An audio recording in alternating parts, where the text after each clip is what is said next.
Aujourd'hui, on va parler de ce que personne ne dit sur ton signe et on va commencer avec le Sagittaire. On le sait, le Sagittaire est un optimiste de nature, sa planète c'est Jupiter, il est chaleureux, il est bon vivant. Mais tout ça, c'est pas forcément inné et ça se travaille. Avant de continuer cette vidéo, n'oublie pas de t'abonner à mon compte Insta si tu veux plus de contenu astro. Le Sagittaire n'est pas fuyant, comme on pourrait le penser. Il fuit, oui, mais il fuit seulement pour pouvoir se protéger lui-même. Il fuit les énergies lourdes, il fuit les énergies qui ne sont pas alignées avec lui, il fuit les énergies qui ne sont pas bonnes pour lui ou pour son épanouissement personnel. Parce que oui, le Sagittaire, c'est un signe qui est quand même très connecté et très empathique.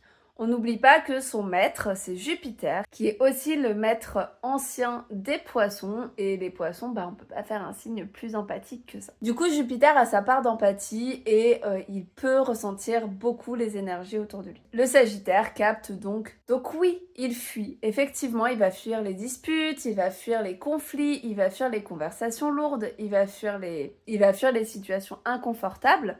Mais en fait, c'est pour se protéger lui, pour pouvoir garder son tempérament optimiste, parce que sinon, ces énergies l'impactent beaucoup trop. Et c'est un signe qui a vraiment besoin de rester dans des énergies plutôt hautes et légères pour pouvoir se sentir bien. Alors, un peu comme tout le monde, bien entendu, mais c'est vraiment une vibe que le Sagittaire doit entretenir. Donc, en gros, oui, il fuit, mais pour couper les énergies qui sont trop lourdes pour lui. Il va donc couper avec toi ou avec une situation si les énergies sont trop lourdes.